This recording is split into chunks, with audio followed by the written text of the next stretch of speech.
কর্মসূচি চলছে, যেরকম কথা ছিল যে তারা রাতভর এখানে এইভাবেই বসে থাকবেন, তারা বসে রয়েছেন। তারা বলছেন যে তাদের দাবি তারা জানিয়েছেন, অর্থাৎ আয়োজকরা যেরকম বলছেন দাবি তারা জানিয়েছেন, কিন্তু এখনো পর্যন্ত সেই দাবির সপক্ষে কোনো রকম কিছু তাদেরকে বলা হয়নি।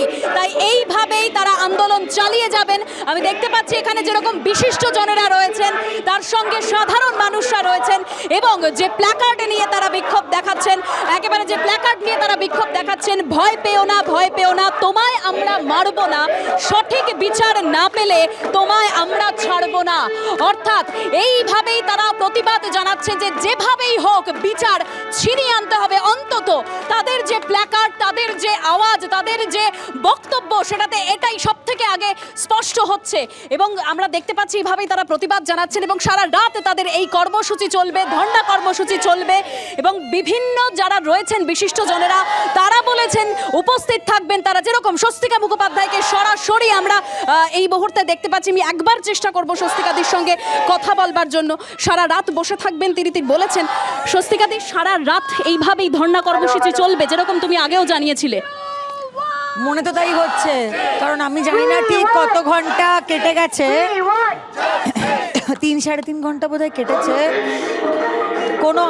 আমরা তো কোনো রেসপন্স পাচ্ছি না। তো যারা সিদ্ধান্ত নিয়েছে যে এখানে অবস্থান হবে, তো হবে।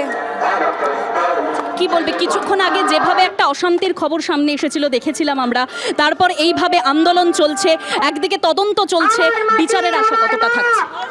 বিচারের আশা তো অনেকটাই করছি, কারণ সরকারটা তো আমাদেরই সরকার, সরকারটা তো অন্য লোকেদের সরকার নয়। আমরাই তো এই সরকারকে চেয়েছি, তো সরকার বিচার কেন এনে দেবে না আমাদের? কবে আনবে সেটাই হচ্ছে প্রশ্ন, কারণ 23 দিন তো হয়ে গেছে, সেটা কবে আসবে? কিন্তু ওই একটা সিভিক ভলেন্টিয়ার একাই সব কিছু করেছে, এইটাতে আমরা বিশ্বাসী নই, এটা কেউ বিশ্বাস করছে না। মানে আমাদের হয়তো খুব বেশি বুদ্ধি নেই, যেটুকু বুদ্ধি আছে ওইটুকু বুদ্ধি দিয়ে এইটুকু অন্তত বিশ্বাস করছি না যে ওই একটাই লোক পুরো কাণ্ডটা ঘটিয়েছে। তো এই আইবসটাই আমরা বিশ্বাস করছি না কেউ, যেটা সত্যি, যেটা ঘটেছে, সেই ঘটনার পরিপ্রেক্ষিতে আমাদের বিচার চাই।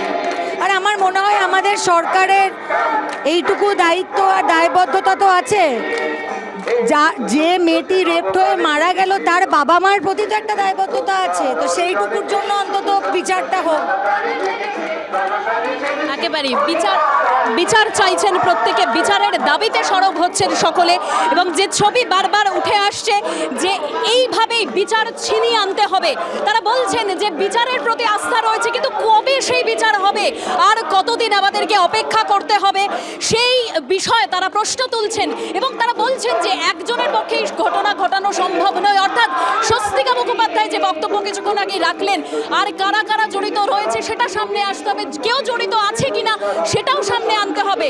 যদি কেউ জড়িত থাকে তাহলে দোষীদের উপযুক্ত শাস্তির দাবি জানাচ্ছেন স্বস্তিকা মুখোপাধ্যায়। স্বস্তিকা মুখোপাধ্যায় তিনি বললেন যতক্ষণ এই আন্দোলন চলবে তিনি থাকবেন এই আন্দোলনের সঙ্গে।